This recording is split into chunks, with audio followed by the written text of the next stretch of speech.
여러분 안녕하십니까? 시다쇼 이것이 정치다의 윤종호입니다. 성남FC 후원금 의혹과 관련해 검찰의 소환 통보를 받은 이재명 민주당 대표. 연말 정국을 강타하고 있는 대표적인 이슈가 됐습니다. 이런 가운데 이 대표의 발언 수위가 한층 높아졌습니다. 오늘은 정권의 망나니 칼춤을 좌시하지 않겠다. 지난번에는 패륜 정권이다 이런 말도 했었죠. 자, 이런 가운데 닥터카를 콜택시처럼 사용하는 의혹을 받는 신현영 민주당 의원, 이 부적절한 처신이 계속해서 추가로 드러나고 있습니다. 자, 이재명 대표 소환 관련 이슈 먼저 전해드리고요. 전국 시청률 20%가 넘은 미스터트롯2에 대해서도 좀 다뤄보도록 하겠습니다. 내일이 크리스마스 이브입니다. 자, 어서 오십시오. 네, 성남FC 후원금 의혹 수사 중인 검찰이 이재명 대표에게 28일 소환을 통보했습니다. 오라고 했는데 민주당은 그날은 안 된다. 강하게 반발하고 있는 그런 상황이죠. 이런 가운데 유동규 전 본부장이 지난해 대선을 앞두고 이재명 대표에게 친문계인 윤건영 의원을 소개해줬다. 이런 보도가 나왔습니다. 당선에 대비해서 인재를 물색하는 역할을 했다. 이런 주장인데요. 또 이 발언이 정치권을 술렁이게 하고 있습니다. 자, 관련 영상 보시겠습니다.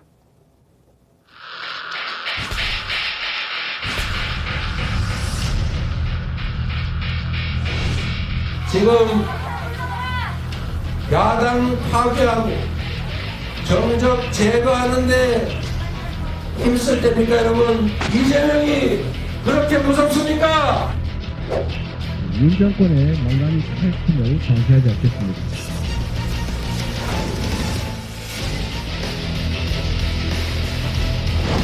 도대체 누가 이재명을 죽인다는 것입니까? 조사에 응해 자신의 무고함을 밝히면 될 일입니다.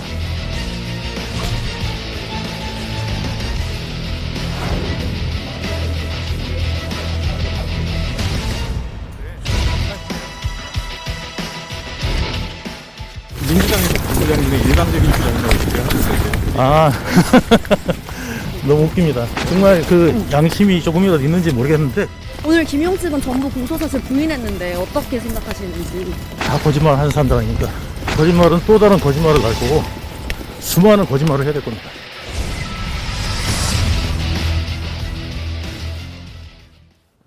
네, SBS가 보도한 내용입니다. 유동규 전 본부장이 지난해 1월 대선을 준비하던 당시 이재명 대표에게 민주당 윤건영 의원을 소개해줬고요. 당시 청와대에 들어가면 이제 사람 구하는 게 힘드니까 미리 장관 될 사람을 구해놓으라. 이런 윤 의원의 조언에 따라 별동대 형태로 유 전 본부장이 인재를 확보했다. 뭐 이런 이야기가 나온 겁니다. 자, 최민표 편장님, 이게 어느 정도 신뢰성 있고 신빙성 있는 그런 내용일까요? 그러니까 이재명 대표가 윤건영 의원을 모를 리가 없을 것 같아요. 네. 이제 작년 1월 같으면. 예. 그런데 이제 여기에 유동규 전 본부장이 소개라는 표현을 썼어요. 네. 저는 아마 소개보다는 좀 안내 정도 아닐까 싶은 생각이 들어요. 네. 그러니까 왜 그러냐면 그 작년 1월이면 이제 본격적으로 사실 이재명 대표가 대선을 준비하는 시점이잖아요. 네네.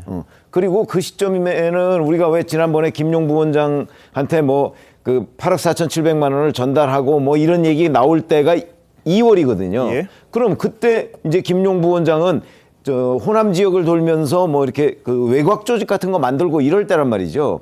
그러니까 김용, 정진상 이 최측근이라는 사람들은 그런 것들에 지금 정신이 없고. 예. 근데 이제 유동규 전 본부장은 아마 제가 보건대는 이제 지금 유동규 전 본부장이 얘기하는 게 뭐 거짓으로 보이지는 않아요. 다만 그게 이제 소개라고 한다면 모르는 사람을 이렇게 그 서로 만나게 해줬다는 건데 그거보다는 약간 뭐 안내 정도를 해서 이제 이재명 대표가 누군가 이렇게 좀 청와대 경험이 있는 사람들, 그래서 앞으로 뭐 섀도우 캐비닛 같은 거 아니면 청와대에 들어가기 전에 준비해야 될 사항 뭐 이런 거 조언을 받을 수 있거든요. 네. 아마 그런 것들을 소개시켜주고 안내해주고 하는데 본인이 동석했다. 저는 그런 개념으로 이해하고 있습니다. 알겠습니다. 자, 일부 다른 언론 보도에 따르면요, 월간조선, 조선일보 보도인데 유 전 본부장이 국방부 장관, 법무부 장관이 될 사람의 사실상 이 면접관까지 했다. 뭐 이런 보도가 또 나오고 있는 겁니다. 그러니까 뭐 눈여겨봤던 삼성 장군을 이 국방장관 후보로 검토한다고 했다. 뭐 이런 진술이 검찰에서 나왔다는 거거든요. 자, 이 김현주 대변인, 이건 어떻게 봐야 될까요? 유동규 자신은 이제 뭐 국정원 기조식장 갈 거다 이런 말도 했다는 건데. 글쎄 좀 어이가 없는 내용이긴 한데 그 진술한 내용으로 봐서는 조금 신빙성이 있지 않을까. 본인이 그런 경험을 하지 않았나 하는 생각이 예. 좀 듭니다. 왜냐하면은 경기도청에 윤건영 의원이 왔을 때 본인이 직접 마중을 나가서 모시고 도지사실에 올라가서 네. 3인이 함께 회동을 한 자리에서 윤건영 의원이 나중에 대통령이 되게 되면 그때 가면 시간도 없고 인재풀이 얇으니까 미리부터 대비를 해놔야 된다는 조언을 했기 때문에 이런 일을 했다는 것인데 네. 저는 이 이야기를 듣고 제일 먼저 떠오른 생각이 만약에 이재명 후보가 대통령이 되었었더라면 네. 뭐 소위 지금 구속이 됐거나 재판을 받고 있는 최측근이라고 하는 김용 정진상 씨는 물론이고 예. 이 유동규 씨조차 이런 역할을 했었더라면 사실상 공당의 대선 후보가 결정되고 대선에서 대통령이 결정되게 되면 공당에서 시스템상으로 인선을 해야 되는데 이런 분들까지 나서서 호가호위하면서 과연 어떤 일이 벌어졌을까를 상상하니까 조금 국민된 입장에서는 좀 아찔한 생각이 좀 들었습니다. 자, 그런데 이재명 대표는요, 유 전 본부장이 선거 캠프에서 일한 적이 없다 이렇게 이야기를 했고 중요한 관계 아니다 이렇게 선을 그어 왔었습니다. 한번 들어보시죠. 지금 이분이 캠프에 있는 게 맞아요? 이분은 캠프에 없습니다. 저 작년에 경기 관광공사를 하다가 이분이 몸이 안 좋다고 작년 언제쯤이더라? 퇴직했어요. 저희가 성남시 업무 또는 경기도 업무에 업무를 맡긴 것도 사실이기 때문에 가까운 사람인 건 맞죠. 그러나 저희가 정치적 미래를 설계하거나 수시로 업무 현안을 상의하는 관계는 아니고. 예, 저 이렇게 이야기합니다. 유동규 씨는 2014년, 18년 지방선거, 2021년 대선 경선, 2022년 대선 단 한 차례도 캠프에서 일한 적이 없다. 이런 주장이거든요. 이재명 대표 측에서는요. 어떻게 보십니까? 저는 유동규 씨의 진술이 과연 좀 말이 믿을 수 있나라고 의구심이 드는 게 왜냐하면 저도 대선 캠프에 있었고 네. 나중에 누가 어떤 기조실장 될 거다, 뭐 안보실장 될 거다 그런 이름들이 돌았거든요. 근데 유동규 본부장에 대한 이름은 제가 들어본 적이 없어요. 그래서 네. 과연 그리고 지금 대장동 사건에서도 관계자들 뭐 김영이라든가 김만배 관계자들 진술이 서로 엇갈리고 있는 상태에서 과연 이 진술에 뭐 신빙성이 있느냐라는 생각이 들었고 네. 실제로 이게 맞다고 하더라도 새로운 유력 대선 후보 주자들 그 캠프에서 어떤 새로운 캐비넷을 만드는 게 뭐가 문제가 있는지 특히 뭐 법적인 문제가 있는지에 대해서는 좀 의구심이 있습니다. 네. 아니 근데 저 얘기 중에 제가 한 가지만 그 이제 팩트 확인을 하려고 하는데 네. 적어도 2014년에요. 유동규 전 본부장이 성남도시개발공사의 본부장으로 있어가면서 예. 그게 재선 때 아닙니까? 네. 유동규 전 본부장이 사표를 냅니다. 그리고 나서 몇 달 그 선거를 가서 도와주고 나서 나중에 바로 그 자리에 복직을 하거든요. 그렇죠. 그러면 그동안에 어디가 있었던 거죠? 네, 뭐 캠프에는 없었을지 모르겠으나 뭐 외곽에서 여러 가지 일을 한 사람들도 있으니까 공식적인 캠프의 구성원은 아니다 이렇게 이야기를 합니다만 선거를 도와준 건 확실한 게 아니냐 뭐 이렇게 이야기를 할 수는 있을 것 같아요. 자, 이재명 대표 측은 뭐 유동규 씨의 일방적인 주장이다, 면접관을 했다든지 뭐 소개를 해줬다든지 이런 거는 사실과 다르다 이렇게 반박을 했고 윤건영 의원 측은요 작년 1월에 만난 건 맞다. 하지만 친 이재명 의원들의 소개로 만난 거지 유동규 씨 소개는 아니었다. 이렇게 이야기를 했습니다. 그러자 오늘 유동규 전 본부장이 뭐라 그랬냐면요. 양심이 있느냐? 이렇게 반박을 합니다. 무슨 이야기인지 한번 들어보시죠. 민주당에서 볼 때 SBS 보도와 관련해가지고 본부장님의 일방적인 주장이라고 얘기를 하고 있어요. 아, 너무 웃깁니다. 예. 정말 그 양심이 조금이라도 있는지 모르겠는데 그 양심을 떠났어요. 그거 부분에서 내가 자세히 말씀드리겠습니다. 아주 세세하게. 경험한 일이니까. 다음에 또 그러시면은 제가 어떻게 만났고 어디서 만났고 그다음에 몇 번을 만났고 제가 낱낱이 말씀드리겠습니다. 언제 어디서 어떻게 언론을 만났는지. 한번 보고요. 판단하겠습니다. 그분들이 자꾸 거짓말 하시면 이 부분은 또 법정에서 가릴 부분은 아닌 거니까 예, 진실로 한번 확실하게 가려드리겠습니다. 예, 자, 유 전 본부장 말은 아주 기세등등합니다. 웃으면서요. 너무 웃긴다. 정말 양심이 조금이라도 있는지 모르겠는데 세세하게 이야기할 수 있다. 경험한 일이고 몇 번을 만났고 어디서 만났고 이런 걸 다 이야기하겠다. 뭐 이런 식의 지금 주장을 하고 있습니다. 서 변호사님 뭐 어느 정도로 이게 신뢰가 갑니까?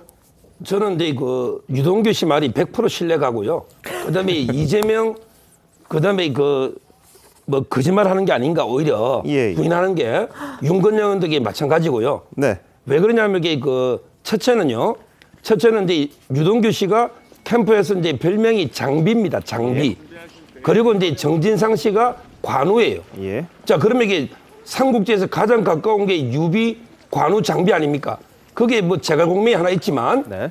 보통 이게 친분으로 장비라고 이게 호칭으로 불리겠습니까? 예. 이게 첫째 이유고요. 그다음에 두 번째 이유는 상당히 진술이 구체적입니다. 우리가 이게 소설을 쓸라 해도요. 네. 이렇게 그 없는 소설을 이렇게 쓰기가 어려워요. 그 말한 거라든지. 상당히 그 진술이 경험하지 않고 이렇게 할 수 없는 구체성이 있다. 이게 두 번째 이유고요. 네. 그리고 이제 세 번째 무엇보다 중요한 게 물증 아닙니까? 예. 지금 이게 유동규 씨 말에 하면 윤건영 의원하고 이게 통화 내역이 있다. 이렇게 주장하거든요. 통화 내역은 이게 금방 밝힐 수 있지 않겠습니까? 오래되지 않았기 때문에. 그러면 윤건영 의원이 만약에 다른 뭐 친문 의원들 소개로 만났다면 유동규 씨하고 통화할 이유가 하등이 없죠. 그리고 유동규 씨가 이게 번호를 알 수도 없잖아. 윤건영 번호를. 통화 내용만 있다면 저는 상당히 그 신빙성이 있다. 예. 이렇게 보이고 네. 마지막으로 이제 그 유동규 씨가 아마 이게 전체를 다 제시할 증거를 까지는 않은 것 같아요. 아, 예. 앞으로 이게 몇 번 만난지 어떤 말 했는지 좀 더 추가 폭로를 예고하고 있기 때문에 네네. 저는 상당히 신빙성이 있다. 이래 봅니다. 네. 자, 추가 폭로 예고했고요. 그리고 검찰에서도 지금 알려진 보도에 따르면 통화 기록을 확보한 걸로 지금 전해지고 있습니다. 그래서 검찰에서 누구와 유동규 씨가 통화를 했는지 그 내용을 갖고 있다 이런 보도가 좀 나왔어요. 자, 서재현 민주당 대구 동갑지역위원장 예. 뭐 어떻게 보십니까? 그러니까 이제 저게 사실 중요하진 않습니다. 왜냐하면 제일 중요한 것은 그 유동규가 이제 남욱으로부터 8억을 받았는데 그 중에 이제 1억 4천 포르쉐 자동차를 이제 부인 차를 살 때 본인이 한 1억 정도 빼돌렸고 6억을 이제 대선 자금으로 그 김용 측에 전달했다. 그래서 이 부분이 이재명 대선 자금 경선 자금을 썼는지 이 부분이 더 중요한 것인데 지금 유동규 이제 전 본부장이 주장하는 것은 시기적으로 굉장히 좀 이렇게 합리적으로 봐도 불합리하다. 왜냐하면 2021년 1월 같은 경우는 2020년 12월 31일 날 이제 저도 경기도에 있었지만 저분이 그 사표를 냅니다. 그 당시에 그 경기도 지역 내에서도 굉장히 의아했던 것이 선거가 한참 남았었는데도 불구하고 본인이 왜 사퇴를 했을까 확인해 보니까 의회 내에서 그 경기 관광공사에 한 300억 정도에 되는 영화 산업에 대해서 자금을 달라 했는데 그게 이제 안 된 거거든요. 그런 부분에 있어서 이제 이분이 사퇴를 한 것이고 그리고 1월로 한번 되돌아가 보면 그 당시는 민주당 내에서는 이낙연 이제 전 대표가 지지율이 훨씬 높았습니다. 그래서 저는 시기적으로 만약에 저런 그 어떤 이제 준비하는 과정에서 미리 이제 뭐 국방부 장관의 면접을 본다든지 이게 후보를 할 수는 있지만 저것은 최소한 당내 경선에 승리하고 나서에도 시간이 많이 남거든요. 네. 그래서 이 부분은 시기적으로 맞지 않고 그리고 말씀드렸지만 윤건영 의원이 그렇게 만난 걸 소개하더라도 큰 문제 될 것은 없다고 보는 겁니다. 예, 알겠습니다. 자, 근데 그 6억 원과 관련된 부분 본인이 뭐 중간에 돈을 뭐 일종의 배달 사고로 볼 수 있을 텐데 뭐 차를 구입한 것에 대해서는 언급된 적이 있었던 거는 맞고요. 근데 유동규 전 본부장이 오늘 김용 전 부원장에 대해서도 거짓말은 한계에 도달할 거고 밝혀질 거다 이렇게 반박을 했습니다. 당시 6억 원을 전달했다는 말 했었거든요. 오늘 김용 전 부원장은 모든 혐의를 부인했었는데 그때 당시 유동규 전 본부장이 뭐라고 그랬는지 한번 보시죠. 오늘 김용 측은 전부 공소사실 부인했는데 어떻게 생각하시는지. 다 거짓말 하는 사람들 아닙니까? 네, 거짓말은 또 다른 거짓말을 날 거고 수많은 거짓말을 해야 될 겁니다. 결국 그 거짓말은 한계에 도달할 거고 밝혀질 겁니다. 다. 네, 안 밝혀질 수가 없을 겁니다. 김용한테 얼마 전달된 겁니까? 그 김용한테 전달은 6억 전달했습니다. 네, 저 부분 뭐 계속해서 일관되게 이야기를 하고 있습니다. 김용 전 부원장에게 6억 원을 전달했다 선거 자금으로 이런 부분인데, 최 편집장님 이거 앞으로 이제 재판이 진행이 될 텐데 네. 오늘 김용 전 부원장이 공판 준비 기일이어서 뭐 나올 의무는 없는데 그렇죠. 나와서 부인을 했거든요. 네. 어떻게 진행될까요? 아니 그거야 이제 충분히 예상됐던 내용이고요. 그러면 이제 앞으로 재판 과정에서 김용 부원장은 사실 검찰 수사 단계에서는 목비권을 행사했으니까 네. 재판 단계에서 이제 유동규 씨와 김용 부원장의 주장이 서로 이제 판사 앞에서 계속해서 이제 진행이 되겠죠. 예. 그럴 경우에 누구 말이 맞는가 네. 하는 게 이제 문제인데 자 지금까지 유동규 씨가 6억 원을 어떤 식으로 이게 한꺼번에 간 게 아니기 때문에 어떤 식으로 어떤 장소에서 전달해 줬는지까지 다 얘기를 했고요. 그게 네. 검찰 진술에 다 남아 있습니다. 예. 그다음에 그 돈을 만든 과정도 이제 남욱 변호사가 진술을 한 거 아니겠습니까? 예. 그렇게 된다면 남욱, 유동규, 그다음에 그 중간 과정에 또 남욱 변호사의 메모, 남욱 변호사와 같이 일했던 사람의 메모, 예. 뭐 이런 것까지도 다 있기 때문에 네. 그거와 이제 뭐 전화 통화한 기록, 그다음에 실제 김용 부원장이 뭐 유동규 전 본부장의 사무실을 방문했던 기록, 뭐 네. 이런 것들이 다 있거든요. 예. 그러니까 그걸 다 들어보면 판사가 뭐 누구 손을 들어줄까 하는 네. 것들을 지금 유동규 전 본부장은 굉장히 자신하고 있는 것으로 보이고요. 예. 김용 부원장이 이제 그게 아니다 그러려면 예를 들어서 뭐 그 유동규 전 본부장의 사무실을 내가 간 거는 맞는데 돈을 안 받았다 뭐 이런 식이 돼야 될 거잖아요. 아, 예, 그렇죠? 예. 그런 부분에 있어서 과연 네. 판사가 그 김용 부원장 전 부원장의 얘기를 어디까지 신뢰할 수 있을 것인가. 저는 유동규 전 본부장이 거짓말은 또 다른 거짓말을 낳는다는 부분이 있잖아요. 네네. 그 부분에 굉장히 주목하고 있습니다. 알겠습니다. 전 변호사님은요? 결국엔 금품 수수권은 핵심이 관련자들의 진술의 신빙성입니다. 네. 구체적인 증거가 없다면 신빙성 여부를 분명히 재판에서 다투어야 될 텐데 지금 관계자들의 진술, 뭐 김만배라든가 김용, 뭐 정진상, 뭐 유본부장 다 진술이 지금 벌써 엇갈리기 시작했거든요. 그러면 재판부에서 판단할 수 있는 관점은 진술의 신빙성에 대해서 무리함이 없다면 예. 그러면 이거에 대해서 확실하게 일관된 진술을 한 사람이 있는가, 과거의 진술과 현재의 진술을 분명히 비교해서 그러면 이 네. 진술이 신빙성이 있는가 여부를 명명백백하게 볼 수밖에 예. 없다. 그리고 두 번째로는 검찰이 얼마나 구체적인 증거를 확보했느냐가 분명히 예. 재판에서 핵심 사안이 될 거기 때문에 이 사안을 국민들이나 이제 검찰에서 네. 구체적인 증거, 구체적인 진술 확보가 핵심 예. 관건이 될 것으로 보입니다. 네. 저는 이 부분도 이게 그 유동규 씨 진술이요 상당히 신빙성이 높다 네. 이렇게 보는 게요. 유동규 씨 진술을 우리가 법률적으로 자백이랍니다. 예. 자백은 이게 자기가 불이익을 감수하고도 진실을 밝히는 거예요. 네네. 유동규 씨에게 돈 안 주면 처벌 받을 일이 없죠. 예. 왜냐하면 법적으로 배달 사고는 죄가 아닙니다. 그러게 불법 어린 급여이기 때문에 유동규 씨가 그냥 다 써도 이게 횡령죄가 안 됩니다. 불법 어린 급여이기 때문에 네. 뇌물로 가는 거기 때문에.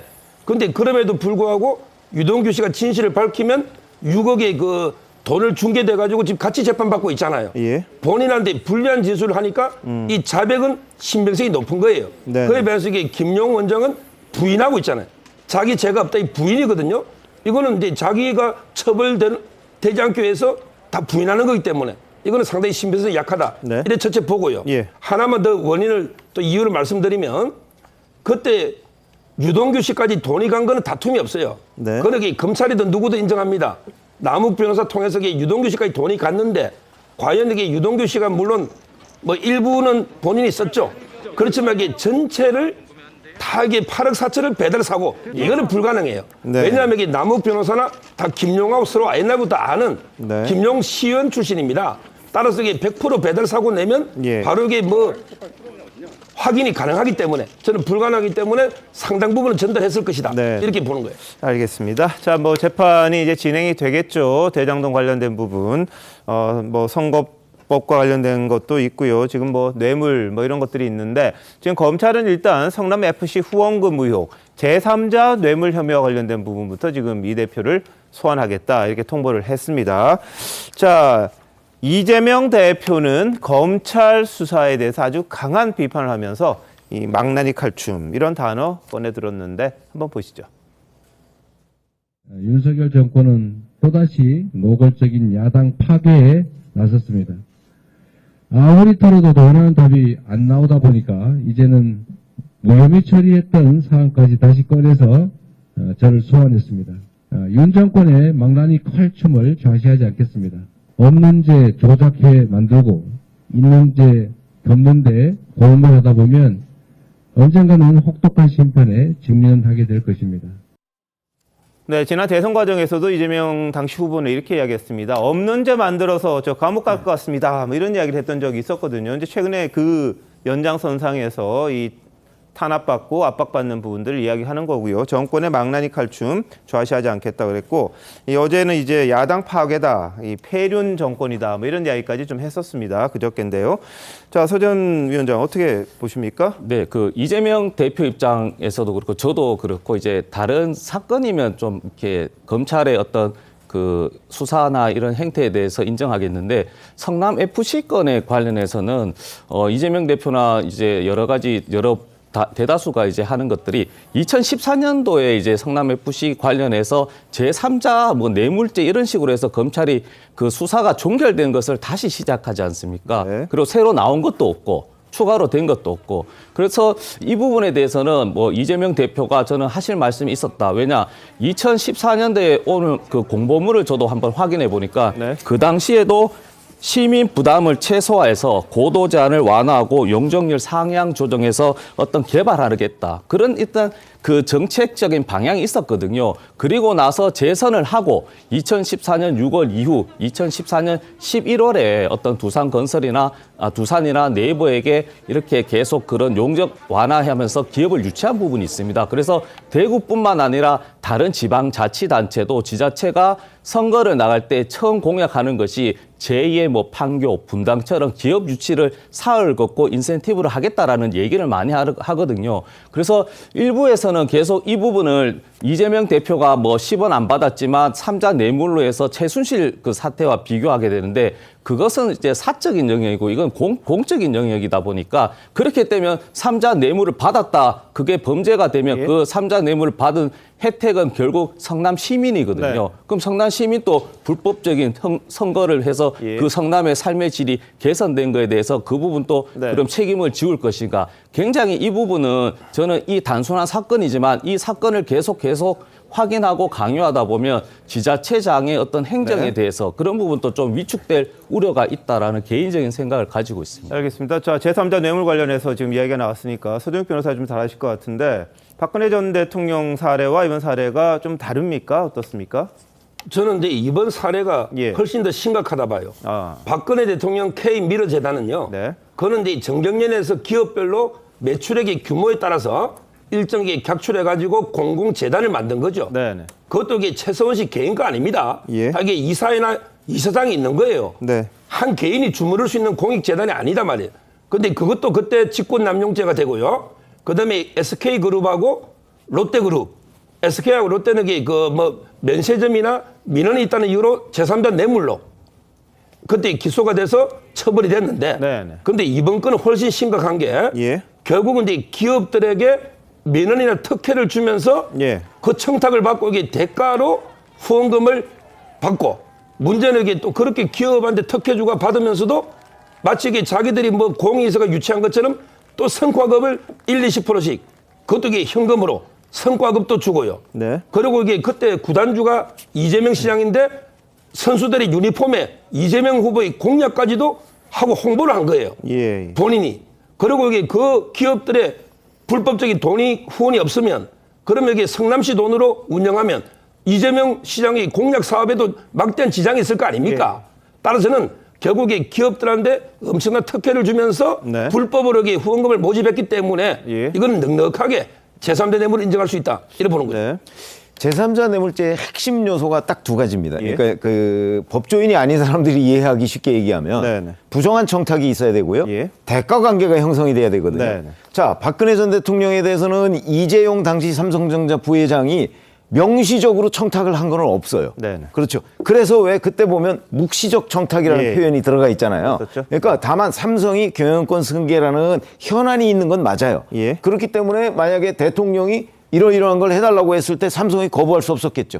그거를 이제 당시 검찰이 묵시적 청탁이 있었다라는 걸 이제 적시를 했고, 네. 그 다음에 이제 그 대가로 미르재단 뭐 이런 데다가 돈을 냈다. 예. 또 이제 동계스포츠영재센터 여기에도 돈을 줬다. 이거 아니겠어요. 예. 그런데 그것도 제3자 뇌물이 이제 유죄 판결을 받았습니다. 네. 자, 이거는요.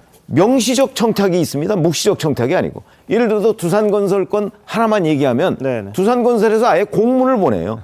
공문을 보내서 예. 우리 이런 거 해주면 성남FC에 후원하겠다. 이런 제안을 해요. 명시적 청탁이잖아요. 네. 거기에 대해서 그 공문을 성남시가 접수하고 예. 그래서 이 정도면 되겠다 싶어서 그걸 용적률 상향해주고 용도 변경해주고 그리고 나서 50억 원 이상의 후원금을 받는다고요. 대가 관계 있죠. 박근혜 전 대통령 거는 묵시적 청탁의 대가관계 이렇게 돼서 유죄로 확정이 됐는데 네. 이거는 명시적 청탁의 대가관계가 있습니다. 예. 어떤 게 더 제3자 뇌물죄가 뚜렷한가요? 네. 그건 뭐 쉽게 판단이 될 거라고 생각합니다. 예, 그동안 성남 FC 후원금 논란과 계속해서 관련해서요. 정청래 최고위원이 이런 이야기를 한 적이 있어요. 뭐 회의하면서 이 대표 앞에 두고 돈 받은 적 있냐? 이렇게 물어본 적이 있었거든요. 그때 영상 한번 보시죠. FC에 들어온 그 우리 후보님이 시장으로 재직할 때 3년 동안 165억이라는 그 현안에 걸려 있는 기업으로부터 이렇게 후원금을 받았는데 이 165억의 사용처와 그리고 그 도대체 성과급이 누구한테 갔는지 그걸 밝히라고 하는데 그거를 왜 떳떳하게 밝히지 못하고 거부하시죠? 이거 경찰에서 3년 6개월 동안 국민의힘이 고발해가지고 몇 차례 수사한 겁니다. 그래서 그 자금 추적 다 했어요. 자금 추적을 뭐랍니까? 자금 추적을 경찰이 다 했다고요. 그런데 이런 거 아닌 사실 가지고 자꾸 왜 검사가 왜 그러십니까? 사실 가지고 얘기를 해야지.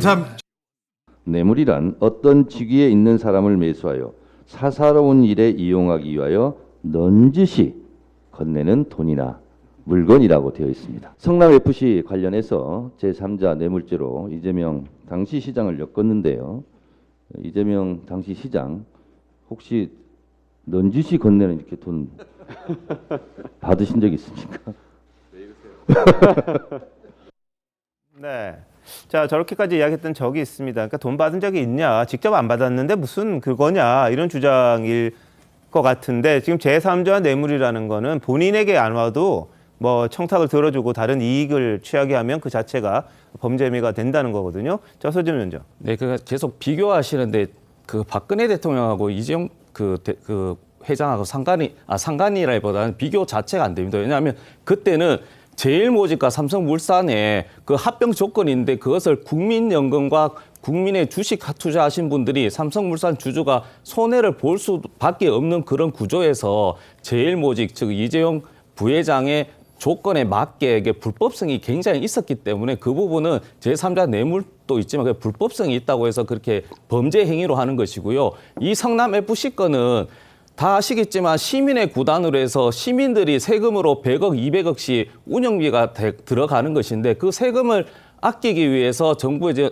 그 기업의 후원을 받는 것은 당연한 것입니다. 그래서 이것을 엮어서 이것을 다른 것으로 어떻게 보면 범죄 행위를 한다면은 지금 계속 말씀드리지만 다른 지자체에서 운영하는 그 FC 구단 축구 관련해서도 한번 이런 부분에서 기업과 어떤 전수 조사를 한다면은 모든 것이 불법이고 범죄 행위일 수 있다라고 주장할 수 있는 겁니다.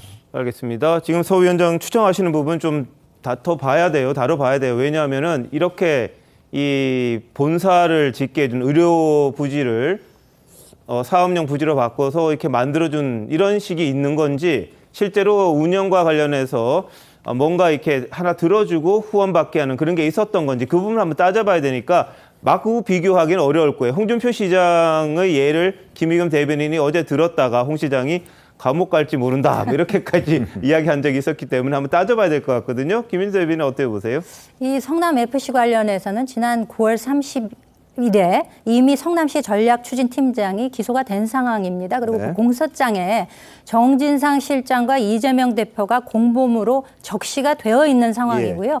말씀하셨다시피 이 어떤 특별한 부정한 청탁 관계에 의해서 누구에게 대가가 돌아가는가가 상당히 명확하게 지금 나오고 있지 않습니까? 병원 용지를 이를테면 상업용지로 변경을 해줌으로써 어마어마한 이득이 발생했는데 그 이재명 대표는 자꾸 그 분당경찰서에서 그 뭐 3년 6개월간 조사를 했는데 불송치 결정이 됐는데 왜 이걸 지금 와서 다시 꺼내느냐라고 이야기를 하지만 아니 시간이 중요한 게 아닙니다. 3년 6개월이라도 그게 서랍 속에만 있었으면 그거는 수사 문객이고 수사가 제대로 이루어졌다고 볼 수가 없는 거죠.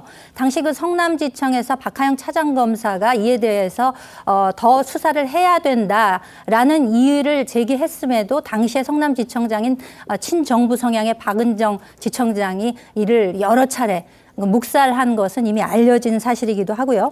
그러면서 또 이 이재명 대표가 어떻게 보면 인허가가 권자인데 왜 이재명 대표와 연관된 지자체에서만 특히 부동산 관련해서 어떤 용도를 변경해 준다든지 뭐 백현동 관련해서는 종상향을 다 자그마치 4단계나 해준다든지 이런 걸로 해서 특수관계인들에게 이익을 몰아주는 이런 형태가 되었는 것인가에 대해서 본다면은 제3자 뇌물수수에 관한 것은 상당히 명백성이 있다 이렇게 생각이 됩니다.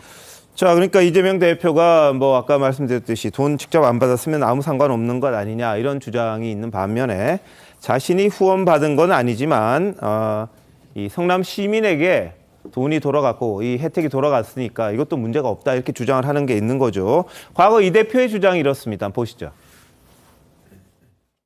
성남 FC 제가 후원을 받은 것도 아니고 성남 FC가 광고 수주를 한 것인데 인하가 한 것은 성남시가 적법하게 아무 문제 없이 한 거고 기업 유치한 거고 또 성남 FC는 독자 경영을 하는데 성남시가 100% 예산 책임지는 산하기관 아닙니까? 네. 거기가 열심히 해서 광고 수주했는데 왜 광고 수주했냐? 이거를 뇌물이다. 세상에 내가 받은 것도 아니고 성남 시민이 혜택을 받은 건데. 예, 자 아까 뭐 최병규 편집장 이야기하셨듯이 구체적인 청탁, 뇌물의 대가성 이런 것들이 이제 전제 조건이 되긴 합니다만, 자 전소희 변호사 생각이 좀 다르실 것 같아요. 아니 그러니까 왜 모든 사건이 그때는 맞고 지금은 틀린 겁니까? 저는 이게 너무 정권이 바뀌면은 수사 그때는 무혐의 처분은 분명히 내려서 경찰에서 일을 안 한 게 아닙니다. 조사를 다 했고 혐의가 없어서 무혐의 처분 내린 사건이 지금 정권이 바뀌자마자 경찰에 재수사를 하고 검찰에 넘겼어요.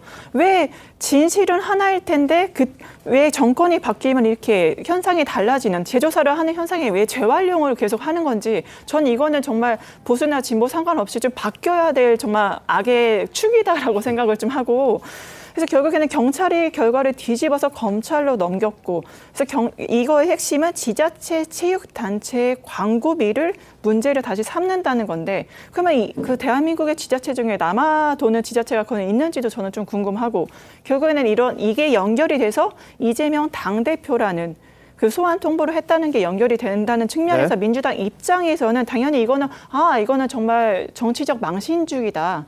다시 재활용을 했으니까 그리고 정권 탄압이다. 특히 이재명 당대표에 대해서 대선 때 지지를 했던 국민들 그리고 당대표로서 선거에 경선에 참여했던 국민들에 대해서도 이건 무시하는 처사가 아니냐. 이런 반응이 당연히 나올 수밖에 없는 거죠.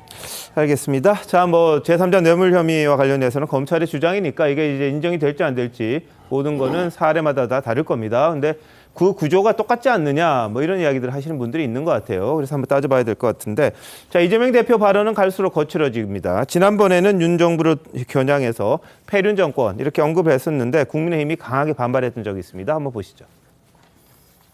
먼저 인간이 되라 이런 말이 있습니다. 국민의 피눈물 여기에 공감하지 못하는 정권이면 이건 폐륜 정권입니다. 이재명 대표는 폐륜하면 가장 먼저 떠오르는 장본인 아닙니까? 양심까지 속이는 게 진짜 폐륜입니다. 예, 뭐 이재명 대표의 사법 리스크 점점 커지고 있다. 그러다 보니까 이 대표가 뭐 초조한 게 아니냐 그런 이야기를 했고요. 그러면서 오늘 무슨 이야기를 했냐면 소환 여부에 대해서 이제 답을 좀 기자들이 물어봤어요. 그랬더니 대통령 가족을 소환했습니다. 들어보시죠. 저한테 언제 소환에 응할 거냐 이런 질문을 많이 해주셨고 아마도 좀 이따 나갈 때 되면 또 하실 것 같아서 제가 미리 좀 입장 말씀을 드리도록 하겠습니다. 혐의도 뚜렷하지 않는 이재명에게 언제 소환에 응할 거냐 물을 게 아니고 중범죄 혐의가 명백한 대통령 가족은 언제 소환 조사받을 거냐를 먼저 물어보시기 바랍니다. 예, 중범죄 혐의가 명백한 대통령 가족 언제 소환 조사 받을 거냐. 아마 뭐 도이치모터스 주가 조작 관련된 그런 것 같은데. 자, 일단 이 장모에 대해서는 의료법 위반이라든지 그런 부분에 대해서는 무죄가 선고가 됐습니다. 대법원에서. 그런 게 있었고요. 지금 뭐 아마 가장 민주당에서 핵심적으로 주장하는 부분이 도이치모터스 주가 조작 관련인 것 같은데 어떻게 보십니까? 저는 이제 이게 물귀신 작전 또는 이제 물타기 전략으로 보는데 그것도 이게 유분수지 아주 이게 부적절한 부당 결부행위라 봅니다. 뭐 100번 양보해서 김건희 여사가 뭐 이게 혐의가 있다 하더라도 예. 왜냐하면 이게 예를 들어 도둑놈이 다른 도둑은 두고 왜 내만 잡느냐? 이거는 이게 말이 안 되는 주장 아닙니까? 100번 양보해서. 따라서 이제 그 결부 시기는 자체가 잘못된 거고. 네. 그다음에 두 번째 저는 김건희 여사가요. 전혀 이게 혐의가 없다고 봐요. 네. 왜 그러냐면 이게 그 문재인 정권 5년 동안 그때 이성윤 중앙지검장, 이정수 지검장 탈탈 이게 털었는데 네. 전혀 이게 증거가 없으니까 소환을 못한 거 아닙니까? 그때 장관이 추미애 장관, 박범계 장관 지휘권을 갖다가 완전히 조자룡 헝칼 쓰듯이 마음대로 지휘권을 휘둘렀는데 증거가 명백하다면 그때 검찰이 지휘권 발동해서 김건희 여사 소환해라 또는 이렇게 기소해라 이렇게 발동했어야죠. 근데 5년 동안 전혀 못한 거 아닙니까? 이제 와서 이게 왜 저는 지금 검찰을 비판하는지 번지수가 잘못됐잖아요. 예, 알겠습니다. 따지려면 이게 박범계 장관, 추미애 장관, 네. 이성윤, 이정수 이런 분들한테가 따지라. 예. 이렇게 저는 말씀드리고 네. 이렇게 비열하게 물타기 해서는 안 되고 예. 저는 당당하게 지금 이게 검찰이 뭐 무서워서 이재명을 수사하느냐? 네. 아니 검사가 이게 범죄자가 뭐가 무섭습니까? 이재명 대표가 검찰이 무섭죠. 예. 범죄 혐의자가 수사관이 무섭지. 알겠습니다. 저는 이게 검찰은 무서운 사람을 잡는 게 아니고 네네. 죄 있는 사람을 수사하는 게 검찰입니다. 알겠습니다. 자, 지금 국민의힘에서는 숨지 말고 떳떳하게 검찰 소환에 응하라 이렇게 압박하고 있는데요. 주호영 원내대표 이야기 한번 들어보시죠. 이재명 시장께서 지난해 8월에 페이스북에 용도 변경을 조건으로 광고비를 받았다 가정해도 이재명 개인이 아닌 성남 시민의 이익이 되니 이론적으로 뇌물이 될 수 없다. 이 잘못된 거예요. 용도 변경 조건으로 광고비를 받았다 하면 이건 제3자 뇌물교부입니다. 뇌물수수입니다. 본인 말대로 이게 책임이 없으면 가서 당당하게 밝혀오면 되는 것이지. 예.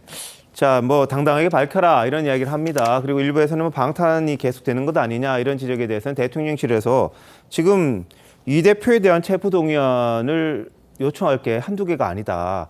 건건이 요건 갖춰서 넘기면 국회에서 계속해서 그럼 거부하겠느냐? 뭐 이런 이야기까지 일부에서는 한다고 합니다. 이거 어떻게 보세요? 그러니까 지금 그 이제 민주당 그리고 이재명 대표만 수사를 해서 이제 국민들 자체도 이게 정치적 탄압이다라고 동의하시는 분이 많은 거예요. 네. 김건희 여사 같은 경우는 앞서 뭐 100% 말씀하셨는데 저도 개인적으로 100% 이건 범죄 행위가 맞습니다. 왜냐? 윤석열 대표가 대선 후보 때 분명히 2010년도 1월부터 4월까지 신한증권 계좌에 4개월 동안 선수에게 맡겼다고 했는데 이것도 불법입니다. 선수에게 맡긴 것 자체가. 그런데 손실을 났고 나는 절연했다고 했었거든요. 이게 따지면 이재명 대표가 김문기 처장 몰랐다는 것처럼 이것도 허위 사실이다. 왜냐? 지금 권오수 대표 같은 경우에도 뭐 150억 불법 등 해서 징역형을 살고 있는데 이때 검찰에서 했던 얘기는 2010년 11월 1일 날 2차 주가 조작 때 김건희 씨 계좌로 매매가 된 게 신한증권이 아니고 단말기 해서 대신증권 계좌로 매매됐다고 검찰이 발표를 했거든요. 그러면 앞서 말씀드렸듯이 문재인 정부 때 성남FC 사건 네. 이게 부실 수사라서 재조사한다는 그것을 기준을 정했다는 그런 논리라면 예. 이번 건 또 비록 열심히 했던 문재인 정권의 검찰이지만 네. 수실이 수사 과정에서 부실했고 추가적인 것이 발견되었기 때문에 예. 김건희 여사는 최소한 소환조차 하고 확인해야 됩니다. 이 부분은 제가 말씀드렸지만 증권회사 직원에게 보면 예. 됩니다. 이거 10분, 20분만 하면 매매 거래 내역이 과거에 나옵니다. 알겠습니다. 예. 자, 그렇게 간단했다면 지난 정권 때 수사 제대로 해서 그냥 바로 했으면 되지 않습니까? 이렇게 길게 할 이유가 없었지 않나 싶은데. 그때는 2010년 11월 매매가 했다는 이제 증거가 나오지 않았고요. 이번에 이제 검찰 조사 과정에서 나온 겁니다. 알겠습니다. 이렇게 생각하시면 됩니다. 뭐 복잡하게 뭐 몇 년도에 뭐가 어쩌고 뭐 이런 얘기 할 거 없이 네. 제가 보기에는 예. 2020년 11월에 그 도이치모터스 주가 조작 의혹을 그 압수수색 들어가고 수사를 시작했어요. 네. 그래서 발표한 게 작년 12월이에요. 13개월을 수사했습니다. 네. 13개월. 그래서 이제 권오수 도이치모터스 뭐 대표 등등 여러 사람을 이제 다 재판에 넘겼거든요. 그렇죠. 네. 근데 그 당시에 여기에 그 주식을 맡겼고 뭐 이 연루된 사람들을 투자자가 네. 90명 정도 돼요. 예. 김건희 여사도 그 중에 한 명이에요. 네. 그런데 이 90명에 대해서는 어느 단 한 명도 네. 부르지를 못했어요. 알겠습니다. 그렇죠? 그러면 무슨 얘기냐면 아니 문재인 정부의 그 쟁쟁한 사람들이 응? 서울중앙지검에서 수사한 거 아닙니까? 예, 알겠습니다. 쟁쟁한 그 검사들이 했으면 네. 그때 기소를 했거나 아니면 소환을 했겠죠. 예.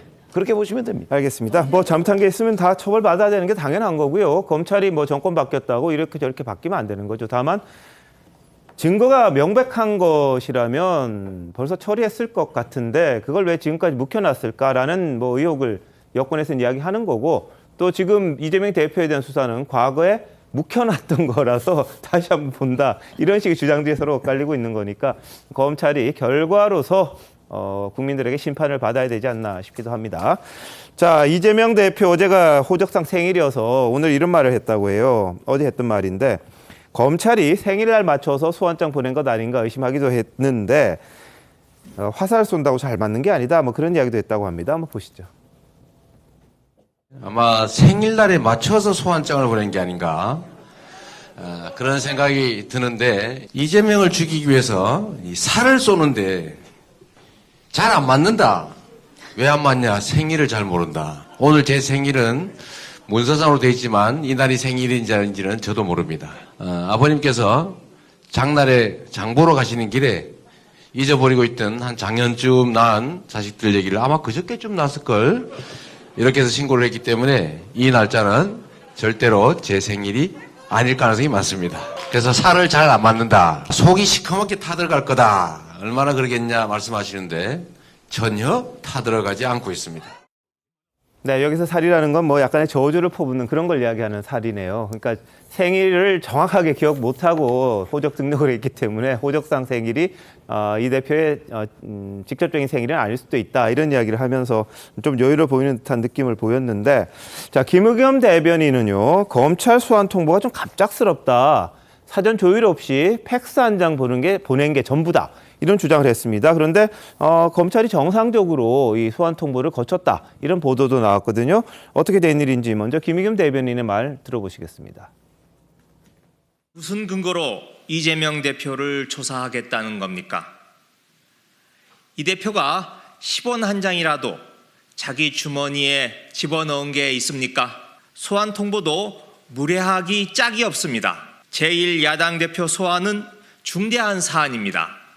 그런데 사전 조율 한 번 없었습니다. 일선 당직자에게 일방적으로 통보했고 팩스 한 장 찍 보낸 게 전부입니다. 예, 뭐 이게 사실과 다르다는 주장이 일부에서 있는데, 자, 전수민 변호사 어떻게 해야 되는 겁니까, 그러면? 지금 뭐 사실 여부에 관계없이, 그러니까 뭐 소환했다 안 했다, 생일날 했다 안 했다, 팩스로 던졌다, 국민들 보기에 정말 지긋지긋하실 것 같아요. 저 지금, 왜냐하면 지금 먹고 살기 힘드시고 이렇게 뭐 소환을 했다 여부가 중요합니까? 지금 결국에 봐야 될 건 우리가 국민들이 TV를 켜시면 지금 보는 게 이재명 당대표나 아니면 민주당 관련해서 뭐 수사를 하는 것밖에 TV에 안 나와요. 국정이 수사가 다가 아니지 않습니까? 그래서 굉장히 피곤하실 것 같다라는 생각이 드는데, 저는 이걸 좀 수사를 민주당도 대응을 해야겠지만 검찰의 수사가 좀 정강석각처럼 밀어붙였으면 좋겠다, 좀 빠르게. 그래서 이게 왜냐하면은 혹시 수사가, 저는 의구심이 드는 게 수사가 제대로 되고 있지 않아서 이렇게 질질 끄는 건가, 아니면은 총선 전략상 최대한 하나씩 끌려가면서 총선 승리를 위해서 검찰이 이바지를 하는 건가, 아니면은 뭐 이재명 대표가 유력한 야당의 대선 그 주자다 보니까 눈치를 보는 건가, 이런 의구심을 오히려 야기하기 전에 정치 검찰이란 그런 오명보다는 정강석화처럼 야당 대표도 죄가 있으면 거기에 수사를 해야죠. 그래서 그 총력을 다 해서 이러한 그 무의미한 그런 전력 낭비를 하지 않는 행태가 국민들에게 정말 필요하지 않나 싶습니다. 알겠습니다. 자, 김의겸 대변인은 뭐 예우를 좀 갖췄으면 한다, 이런 입장인 것 같은데, 자, 김현주 대변인 어떤 게 진실이에요? 예우를 좀 어느 정도 갖추지 않았나, 저는 그렇게 생각이 됩니다. 아무래도 이 검찰에서 통보하는 것은 좀 일방성이 있을 수밖에 없습니다. 왜냐하면 수사 주체가 피수사인한테 통보를 하는 것은 나와서 조사를 받아라라는 일방성이 분명히 있을 수밖에 없는데, 상례상 검찰 수사관이 그 나와서 소환 일정을 통보하는 것에 비해서 지금 알고 보니까 부장검사가 직접 전화를 했다는 거 아니겠습니까? 그리고 뭐 팩스를 찍 보냈다고 했는데 팩스로도 가고 특급 등기 우편, 그러니까 여러 가지 매체를 통해서 이제 의견이 전달이 됐고요. 그리고 김의겸 의원은 며칠 조금 미디어에 덜 나온다 싶었더니 역시나 나와서 팩스만 하나 찍 보냈다고 이야기한 것이 사실관계가 전혀 다릅니다. 그리고 무례하다고 했는데, 전에 그 서해 공무원 피격 사건에 있어서 감사원의 서면 조사 의향에 관해서 그 문 전 대통령이 매우 무리하다라고 이야기한 그 2탄이 아닌가 싶습니다. 민주당 측 인사들에 대해서는 소환 통보를 하면 무조건 무리한 게 되는 것입니까? 분명히 수사에 성역이 있을 수 없듯이 수사 통보도 할 거는 해야 된다고 생각합니다.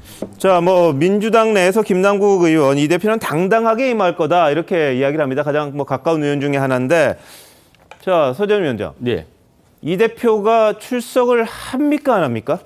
그러니까 저도 개인적으로 상당히 궁금한 것이 출석을 또 하게 되면 또 이게 어떻게 보면 포토라인에 서면서 이게 또 범죄인처럼 이렇게 낙인 찍히는 효과가 있기 때문에 그걸 우려하는 분들이 있을 것이고 그렇다고 해서 이것을 두려워해서 안 하겠다고 해서 불응을 하게 되면 뭐가 이렇게 본인이 깨끗하지 않으니까 검찰 조사에 응하지 않겠다는 그런 고민이 있을 것 같은데요.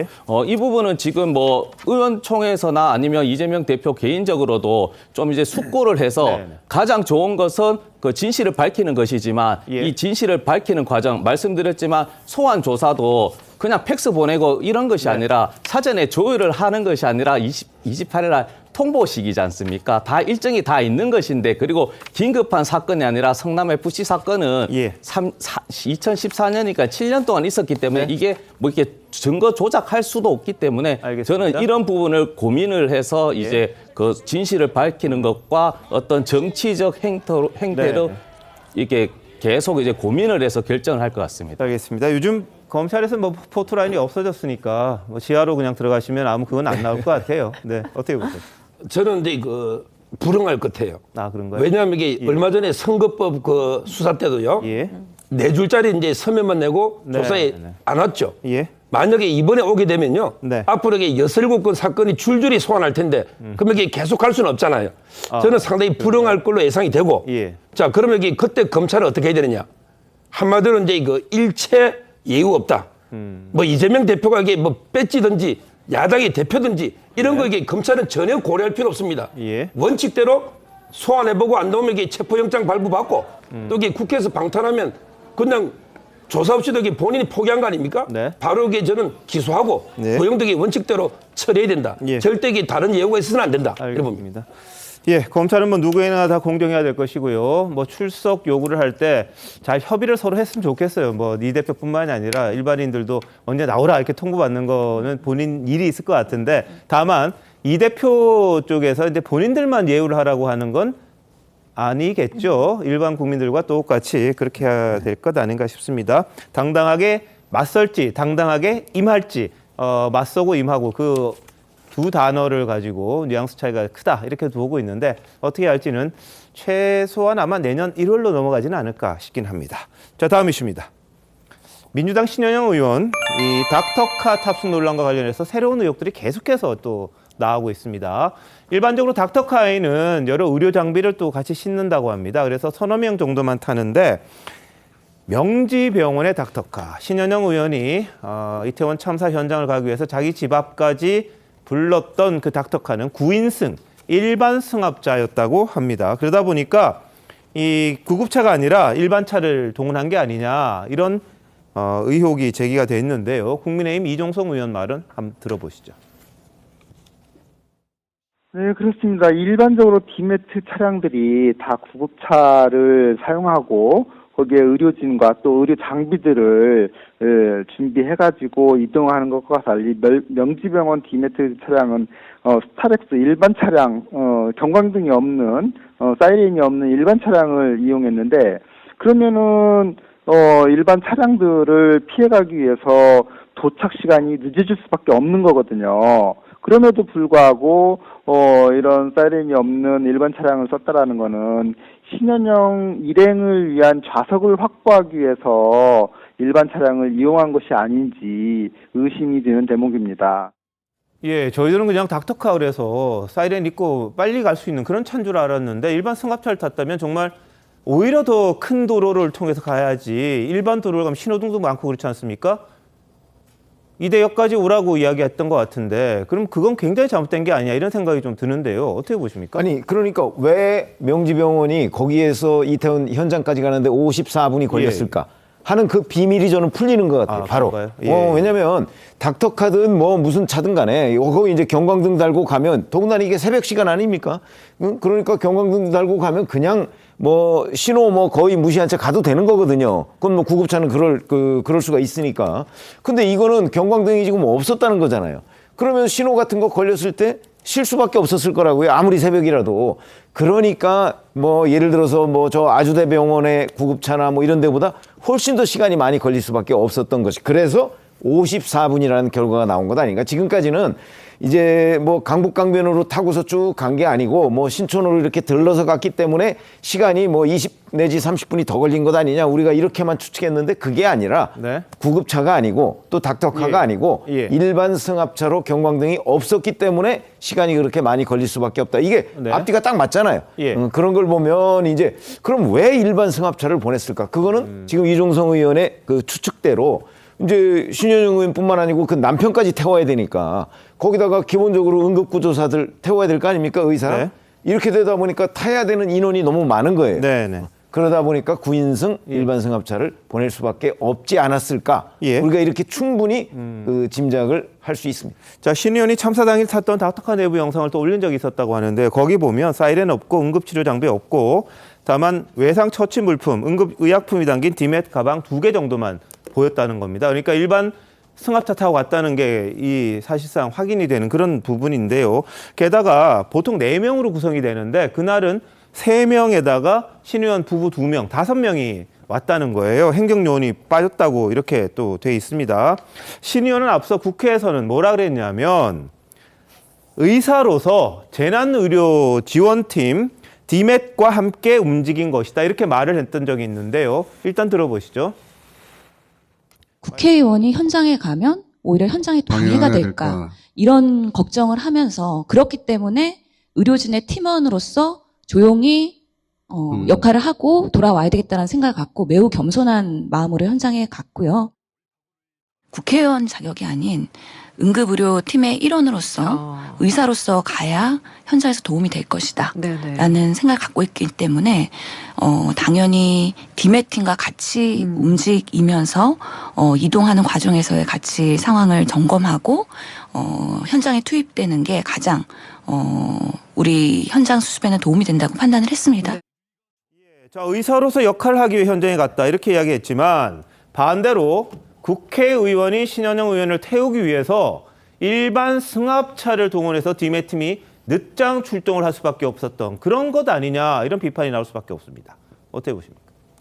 결국엔 실수를 하니까 사람인 것 같습니다. 그러면 실수를 했으면 그 실수에 대해서 분명히 인지를 하고 거기에 사과를 하는 태도가 분명히 필요한 거죠. 왜냐하면 의사잖아요. 그 신현영 의원은 특히나 몇 달 전만 해도 KTX에서 심근경색 환자를 골든타임에 구해서 박수를 받은 바 있습니다. 오히려 국민적 기대치가 굉장히 높은 사람인데 이번에 골든타임을 놓치게 한 요인을 제공했다. 본인이 아무리 선의였어도 그것이 국민들이 보시기에 당사자가 보시기에 피해가 있었다면 분명히 거기에 대해서 사과를 하고 반성을 할 필요가 있다고 생각을 좀 합니다. 알겠습니다. 자, 근데 오늘 또 새로 드러난 게 뭐냐면요. 재난 발생 시 이를 총괄하는 곳이 있습니다. 중앙응급의료센터인데요. 각 응급의료기관에 직통으로 출동 명령을 내리는 시스템이 있는 모양입니다. 이걸 재난 핫라인이라고 하는데 명지병원 재난의료지원팀 디맷에 연락하고 닥터카를 부른 게 바로 이 재난 핫라인을 통한 신 의원의 전화였다는 겁니다. 그러니까 일반인은 사용해서는 안 되는 핫라인 전화번호를 여기다가 물어가지고는 명지병원에다가 본인이 전화를 해서 나 태워가라 이렇게 이야기한 거죠. 재난 핫라인을 사적으로 이용한 셈이 된 건데요. 자, 그동안 신 의원의 발언 한번 모아봤습니다. 명지병원에 계실 때 재난대응팀에 계셨었죠? 예, 맞습니다. 알아보니까 중앙응급의료센터에서 명지병원에도 이 재난팀 요청을 할 예정이다. 그래서 저도 병원의 팀들과 함께 같이 현장에 투여가 될 수 있었던 거죠. 의료인 출신이신데 특히 재난대응 의료팀 출신이에요. 그래서 이태원 참사가 나자마자 중앙응급 의료센터에서 호출을 받아서 디맷이라는 재난 응급의료팀 원으로 갔습니다. 그 연락이 의원님한테도 온 거예요? 제가 자발적으로 간 거죠. 나라도 가서 보태야 되겠다, 힘을. 예, 같이 의료진으로 가겠다. 예, 자 명지병원 재난 사라인 번호를 입수해서 신 의원이 그러니까 물어본 겁니다. 중앙응급의료센터에다 직접 전화를 해서 물어본 다음에 그 번호로 전화를 거니까 당연히 명지병원에서는 중앙응급의료센터 허가받고 움직이는 걸로 알고는 차량을 제공했던 것 같다. 이게 지금 익명의 관계자가 고백한 내용입니다. 근데 중앙응급의료센터 관계자는 또 뭐라 그러냐면 국회의원이 더군다나 보건복지위원이죠. 연락처 달라고 하니까 거절할 수가 없었는데 이 닥터카 탔다는 이야기 들고 너무 놀랐다. 이런 보도까지 나온 겁니다. 자, 그리고 보면 이 말에서 좀 서로 엇갈리는 게 있어요. 본인이 함께 현장에 가자고 했다. 이렇게 말한 것도 있고요. 여기 보면 호출을 받아서라는 게 있습니다. 근데 본인은 디맷 팀원이 아니거든요. 호출할 이유가 없는데 마치 자신이 요구를 받아서 이제 간 거. 다만 자발적으로 안 가도 되지만 내가 자발적으로 간 거. 이런 식으로 이 말을 좀 애매하게 한 부분이 있어요. 자, 이거 어떻게 보십니까? 뭐 저는 이제 그 신은영 의원의 행위가요. 전부 이게 불법, 그다음에 이 갑질, 그다음에 이 거짓말 세 단어로 요약이 된다 봐요. 예. 해명은 전부 이게 거짓말입니다. 아니 병원에서 같이 가자고 먼저 호출할 이유가 전혀 없잖아요. 네. 도움이 안 되는 국회의원한테 말도 안 되는 게 거짓말 해명을 하고 있고요. 예. 그리고 이거는 이제 정치적으로는 이게 국회의원의 지위를 남용한 갑질 중에 갑질이고, 그다음에 저는 법적으로도 이게 문제가 된다 봐요. 왜냐하면 첫째는 이제 명지병원에 먼저 이게 전화해가지고 이게 출동 자기 데려가라 이런 부분들이 의무 없는 일을 시킨 거 아닙니까? 국회의원의 지위를 이용해서 이게 바로 전형적으로 이게 직권남용 권리행사 방해죄 이 부분이 되고요. 그다음에 두 번째는 이제 우리 응급의료법 12조가 있습니다. 거기 보면 이제 의사나 간호사의 응급 구조를 방해해도 처벌되고요. 이거는 의사나 간호사가 늦게 가니까 방해되고, 아니면 이제 구급차 등이라고 돼 있어요. 구급차든 닥터카든 아니면 이게 제 자가용이라도 제가 응급 환자를 이송하는데 이걸 막으면요. 이것도 이게 응급의료법 위반입니다. 구급차 등이기 때문에 응급 환자의 이익이 제일 중요하거든요. 따라서 이거는 응급의료법 위반도 되고요. 마지막으로 하나만 더 지적하면 본인은 자꾸 이게 국회의원이 아니고 의사로 왔다 했잖아요. 근데 의사가 왜 장관차를 탑니까? 국회의원이 의사가 장관차에 탈 수 있습니까? 그리고 이게 의사가 왜 브리핑을 받아요? 말도 안 되는 게 변명 아닙니까? 이 부분도 저는 음하게 오히려 조사해서 철저하게 이번에 국회에도 윤리 제소했잖아요. 그 부분도 저는 처벌이 필요하다 봅니다. 네, 알겠습니다. 지금 위례교회는 업무방해 혐의로 고발이 돼 있고요. 또 국회에서는 윤리위에 제소를 한 그런 상황입니다. 국민의힘 오늘 제출을 했는데 또 하나 논란거리가 그겁니다. 자신의 디맷 팀원의 일원으로 이런 이야기를 좀 했는데 디맷 인증을 받지 못했다고 지금 또 알려졌습니다. 그럼 무슨 내용이냐면 디맷 팀원이 되려면 한국형 재난의료 지원 교육을 이수해야 되는데 지금까지 알려진 거는 신 의원은 해외 재난의료 지원 정도만 받았다는 거예요. 그리고 국내는 매년 이렇게 이수를 해야 된다는 그런 규정도 있다는 걸로 돼 있는데 그럼 본인이 대상이 아닌데 그냥 나 디맷이야, 나 가. 이렇게 이야기를 했다는 거예요. 그리고 출입증도요. 디맷 요원 아니면 못 받는 건데 이게 소방서장이 거기서 현장에서 이렇게 출입증을 주는 걸로 지금 알려져 있습니다. 근데 의료진 신분증을 출입증을 본인이 달고 들어갈 수 있었던 건 또 뭐냐? 무단 폐용 아니냐? 그럼 자격 없는 사람이 현장 가서 마치 본인이 디맷 팀원 것처럼 사칭한 거다. 이런 주장이 또 나올 수밖에 없어요. 그리고 아까 말씀드렸듯이 참사 현장 갈 때는 닥터카 타고요. 참사 현장에서는 15분 딱 머물렀습니다. 본인이 뭐를 했다고 올렸습니다만 실제로 그 활동을 했는지에 대해서도 좀 논란이 좀 있습니다. 그리고 국립의료원 갈 때는 장관차를 타고 가는 바람에 차관이 그 차를 못 탔습니다.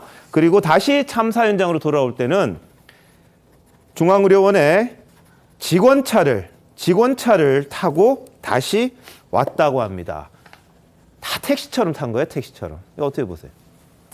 그러니까 전반적으로 보기에 최근에 어떤 예능 프로그램에서 부캐라는 게 있었습니다. 그게 유행이 됐었었는데, 그러니까 일종의 닥터카를 탔을 때는 선택적으로 의사 신분으로 갔다가 또 다시 그 국립중앙의료원 갔을 때는 그러면 뭐 국회의원을 선택해서 갔다는 것인지 네. 도대체 이해가 되지 않고요.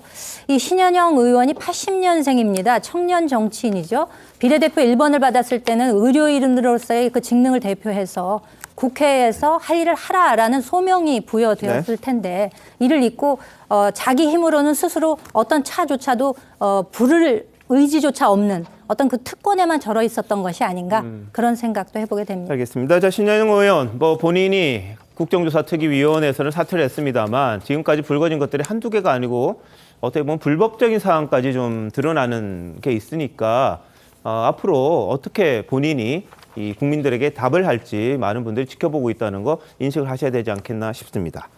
한편 이동재 전 채널A 기자가 채널A 사건과 관련해 허위 사실을 유포했다며 민주당 최광욱 의원을 상대로 억대 규모의 손해배상 청구 소송을 냈었습니다. 일부 승소를 했는데 서울중앙지법은 최 의원이 300만 원을 배상해야 한다. 일부 승소 판결이 났습니다. 그리고요, 아주 이례적으로 최광욱 의원의 SNS에 정정문을 7일간 게시를 해야 하는데 이를 이행하지 않으면 매일 100만 원을 추가 지급하라는 맛도 나왔습니다. 형이 확정돼야지 뭐 물론 그게 됩니다만 지금 1심에서는 300만 원 배상 판결이 난 거고요. 형이 확정되면 SNS에 정정문을 일주일 동안 게시하라는 추가 판정까지 났는데 자, 최 위원님. 네. 이게 어떤 내용이 지금 이렇게까지 이어진 겁니까? 그렇죠. 2020년 4월 3일이죠. 네. 최강욱 의원이 이렇게 그 자기 SNS에 올립니다. 채널A 당시 이동재 기자가 이철 밸류 인베스트먼트 코리아 대표가 있죠. 이 사람이 신라젠이라는 회사의 대주주입니다. 이 사람한테 그 이제 뭐 편지도 쓰고 뭐 이렇게 했다는데 그 내용에 자, 사실이 아니어도 좋다. 살려면 유시민한테 돈을 주었다고 해라. 그걸로 끝이다. 그 다음에는 우리가 알아서 하겠다. 뭐 이런 내용을 해서 이제 이철 전 대표를 협박을 했다. 이런 내용을 거기다 올렸거든요. 그런데 그 후에 보면 편지, 물론 저 이동재 전 기자가 편지를 여러 차례 썼어요. 그리고 사람을 만나서도 뭐 이런저런 얘기를 하고요. 그런데 그 어느 곳에도 이런 내용은 없다는 거죠. 그렇기 때문에 이제 이 부분과 관련해서 이동재 전 기자가 본인 명예훼손 뭐 이래서 형사상으로 고소를 하고요. 그다음에 이거는 지금 민사소송을 제기한 거거든요. 민사소송의 판결입니다. 그래서 이제 지금 여기까지 왔고 형사소송은 일단 뭐 고의성이 없다. 뭐 이래서 무죄가 나오기는 했는데 어쨌든 이건 민사소송이고 이게 이제 의미를 갖는 것은 개인 SNS라도 일반 매체와 마찬가지로 잘못됐을 때는 거기에 정정보도문을 이제 정정문을 낼 수 있도록 했다는 아마 그런 거는 제가 처음 보는 것 같아요. 글쎄요. 그런 데서 매우 상당한 의미가 있습니다. 예.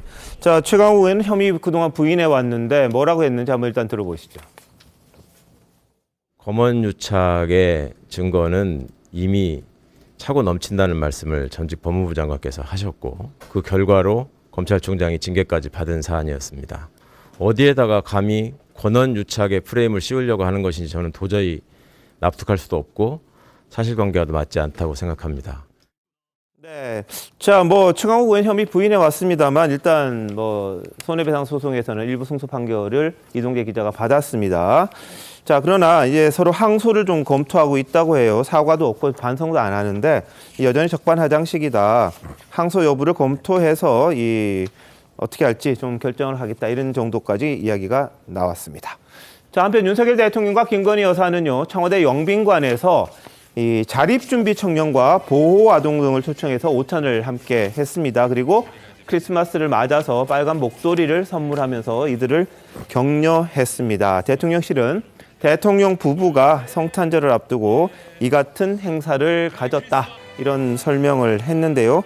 꿈과 희망을 다져가는 여러분을 보니 배우는 게 참 많다 그런 덕담도 했다고 합니다. 윤 대통령 부부 오늘도 청년들과 또 소외된 계층의 사람들을 만나면서 계속해서 이 대외 활동을 이어나가고 있는 그런 상황입니다.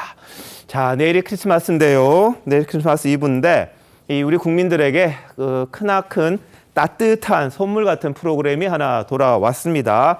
진짜가 돌아온 건데요. 3년 만에 트로트 오디션 프로그램 미스터 트롯 시즌2가 어제 첫 방송을 했습니다. 시청률이 무려 20.2%를 기록하면서 힘찬 항해를 시작했습니다. 어제 많이들 보셨을 텐데 이 대학부가 처음 나왔는데 다들 와 이렇게 잘할 수가 있어 감탄을 했었습니다. 한번 보실까요?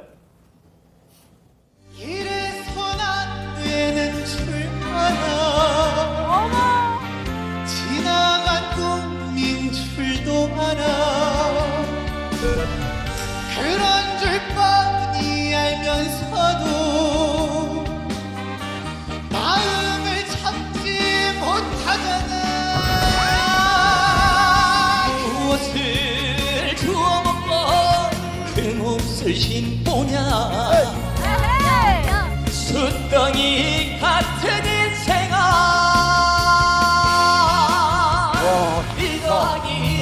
우리를 다 열어. 그리 가르쳤건만 구구단 밤에 배웠더냐 못난 놈 당신 때문에 아파요 아야야 아야야 그댄 가슴나봐 사랑하다 뭉치고 뜨겁게 정말 사랑해요 사랑했어요 섹시한 남자 그 남자 예. 자, 대학부예요, 대학부. 이게 올 하트, 그러니까 전부 다 마스터드로 나오는 15명 전부가 하트를 눌러서 전원 통과가 되는 게 바로 올 하트인데요. 15명이 다 눌렀다는 겁니다. 대학부로 채워진 일부에서만 시청률이 18.7%가 나왔습니다. 자, 최민국 편집장님, 뭐 어제 좀 보셨을 텐데 이 정도 나올 거라고 생각하셨습니까? 어떻습니까? 미스터 트롯 1, 이제 임영웅을 배출한 미스터 트롯 1이 첫 번째 프로그램이 12.5%였습니다. 네. 그런데 이제 요새는 사실은 미스터 트롯 1이 있을 때만 해도 이게 거의 이런 식의 프로그램이 없었지 않습니까? 트로트 가지고서 무슨 예능을 만든다는 게 상상이 안 됐을 때니까 그때만 해도 이거는 뭐 거의 독보적인 존재다 그랬는데도 12.5%였습니다. 그런데 지금은 유사한 프로그램들이 굉장히 많습니다. 그런데도 불구하고 과연 어떻게 나올까? 그래서 저는 사실은 한 15% 정도 나오면 잘 나오는 것 아닌가 이렇게 예상을 했는데 오늘 아침에 보니까 진짜 20.2% 이제 1부와 2부로 나눠졌는데 2부에 20.2%고 지금 출연했던 대학부 전체가 올 하트를 받은 경우는 아직 한 번도 없었습니다. 그렇죠. 출연자 전체가 그런 거 보면 왜 이렇게 노래하는 사람들이 많은가 하는 진짜 의아한 면을 갖고 우리나라 과거에 노래방이 뭐 엄청나게 많다 뭐 이런 얘기 한 적이 있지 않습니까? 그 덕택인가 뭐 이런 것도 누군가는 좀 한번 생각해봐야 하는 대목이다. 그래서 어저께 봐가면서 이렇게 우리나라에 노래 잘하는 사람이 많은가 놀랐습니다. 자, 미스터 트롯 1에서는요, 참신하다 이런 생각 들었는데 실력이 처음 출연할 때 그렇게 훌륭하다 이런 정도까지 안 나왔거든요. 다 좀 균질적이지도 않고 좀 오랑가락했는데 이번 대학부 나온 선수들을 보니까 그냥 정말 선수다 이런 생각이 좀 많이 들었었거든요. 자, 전수진 변호사 어제 어떻게 보셨어요? 저는 보면서 너무너무 설레셨어요? 네, 왜냐하면 그러니까 실력도 너무 출중한데 이제 너무나 이제 뭐 멋지잖아요. 멋진 그 대학부 전체가 오라트를 받은 건 사실 당연한 거고 예상된 결과가 아니었나. 이미 시즌 1에서도 대학부가 특히 저는 의미를 가지는 게 뭐냐면 이 미스터 트롯, 미스트롯이 이제는 방송과 방송을 보는 사람이 같이 이제 성장하는 이 제야에 있던 실력자들을 보면서 이제 성장하는 프로그램이다. 새로운 스타의 탄생, 그리고 이분들이 어떻게 성장하시는지 그 과정을 같이 보면서 같이 호흡하는 그런 프로그램이기 때문에 이제 바로 이제 그 시청률도 20%가 넘고 대학부 전원 다 이제 오라트를 받은 게 아닌가. 그래서 이걸로 인해서 저는 이제 트로트가 그냥 중장년층의 그런 문화가 아니라 전 세대가 모두 아우를 수 있는 문화가 됐다는 것 자체가 굉장히, 그리고 무엇보다 아시잖아요. 뭐 코로나로 인해서 경기 침체로 인해서 국민 다 힘드신데 국민들에게 또 하나의 힐링 프로그램이 시작됐다. 이런 의미에서 굉장히 의미 있지 않나 생각합니다. 그렇습니다. 지금 코로나 전국 때, 코로나 시국 때 정말 모든 국민의 마음을 달래줬던 게 바로 저희 TV조선의 트로트 오디션이었는데요. 아직까지 이게 안 끝났거든요. 그거 보면 시간이 참 길어졌는데 다양한 장르도 좋습니다만 이 국민들의 심금을 울렸던 트로트에서 다시 한번 새로운 기록이 나오지 않을까 싶습니다. 자, 지금 보면요. 유소년부에서도 아주 쟁쟁한 실력들이 있었어요. 제2의 정동원을 꿈꾼다. 제가 볼 땐 정동원을 뛰어넘는 그런 가수들이 나온 것 같은데 한번 화면으로 만나보실까요? 안녕하세요. 울산에서 온 송가인 누나를 이기고 온 박성온입니다. 13살의 감성이 무엇인지 보여드리겠습니다.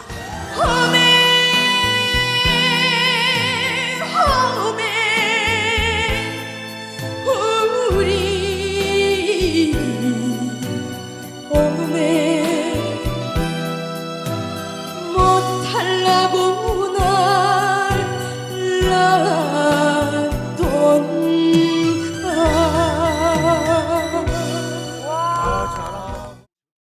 꼭 오라트를 받고 싶어서 그게 목표입니다.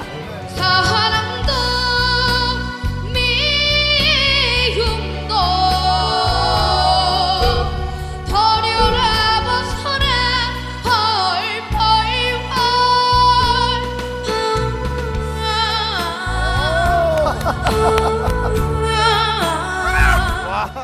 서지욱은 오라트입니다. 이제 소원 풀었어요? 네. 저는 오늘 이 자리에 서기 위해 무려 3년간 아빠한테 방구석에서 트로트를 배웠습니다.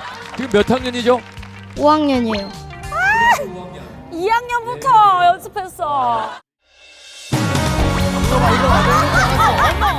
나이여가라 나이가 됐으냐 오늘이 가장 젊은 날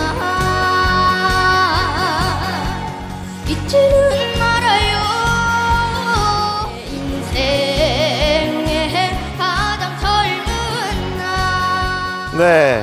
자, 뭐 박성온 군 히든싱어라는 프로그램이 있어요. 진짜 가수하고 같이 경쟁해서 노래 부르는데 마지막에 송가인 씨하고 두 명이 등장해서는 누가 송가인이냐 그랬을 때 바로 저 박성온 군을 택했던 사람들이 더 많을 정도로 송가인을 꺾었다 이런 이야기가 나올 정도로 13살의 나이에 저런 한이 어떻게 나올까 싶을 정도로 정말 노래를 잘하는 출연자였습니다. 뭐 유소년부 이 출연자도 굉장히 쟁쟁했고요. 앞으로 또 2부가 있는데 지금 예선이 끝난 게 아니거든요. 거기에 나오는 가수 출연자들 보면은 더 놀라운 사람들이 아직 많이 남아 있다 이런 이야기를 출연진들이 제작진들이 하더라고요. 또 참가자들 중에는 또 애잔한 사연들이 좀 있어요. 예를 들면 코미디언 이용식 씨 다 아시죠? 근데 따님과 지금 교제 중인 출연자가 있는데 결혼을 좀 허락해달라 그러면서 출연했다. 눈길을 끌었습니다. 한번 보시죠. 제가 여자친구랑 연애한 지가 이제 2년 가까이 되었는데 결혼을 하고 싶거든요, 저희는. 근데 여자친구 아버님께서 계속 결혼을 사실 허락을 안 해주고 계세요. 지금 저희한테는 이름만 대면 아실 만한 분이라고 말씀하셨거든요. 코미디언 이용식 선생님이십니다. 2년이란 시간 동안 3초 정도 뵌 것 같습니다. 3초. 나를 살게 하는 사랑 때론 눈물 같은 사랑 가슴과 해져도 놓을 수 없어요 그래 사랑입니다. 네, 정말 간절한 마음을 담아서 하다 보니까 올하트를 받았어요. 근데 이 뮤지컬 배우 이 원혁 씨인데 내가 아버지면 어떡할까? 그런 생각이 한번 들긴 하더라고요. 김혜주 대변인 어떻게 보셨어요? 그 노래 실력도 실력이지만 이제 저렇게 짬짬이 나오는 그런 내용들도 어떻게 보면 시청자의 마음을 끌어당기는 그런 요소가 아닐까 싶고요. 사실 이 미스터 트롯 이전에도 우리나라에 대부분의 오디션 프로들이 많았었기 때문에 와, 이 정도면 이제 뭐 더 나올 사람 있겠어? 이런 생각들을 하셨겠지만 지금 이 유소년부하고 대학부에서 이렇게 많은 정말 인재들이 나온다는 것은 끊임없이 지금 새로이 새 세대가 좀 전 세계적 스타를 향해서 지향해 나가고 있다. 그러니까 BTS나 뭐 아카데미 상 받고 이런 것들이 거저된 것이 아니다. 그런 생각을 해보게 됩니다. 장구의 신 박서진 씨도 나왔는데 박서진 씨 이번에 노래로만 승부를 했고요. 자, 화려한 퍼포먼스 한번 보시죠. 너만을 사랑해 황홀한 한마디. 네, 지금 이준규 씨의 이 불꽃 퍼포먼스 보고 계시는 거고요. 꺾기의 달인이라는 분이 또 나왔어요. 정형찬 씨인데 정말 좀 보기가 좀 뭐라 그럴까요? 되게 참 애매할 정도로 이게 마음이 짠한 그런 꺾기의 달인. 목이 저렇게 돌아가는 게 어떻게 있을 수 있어요? 그런데 이런 달인들이 여러 명들이 또 나오기도 했었습니다. 자, 미스터 트로트 20% 넘는 시청률로 시작이 됐는데요. 자, 우리 국민들에게 어떤 기쁨을 전해줄지요. 잠시만요.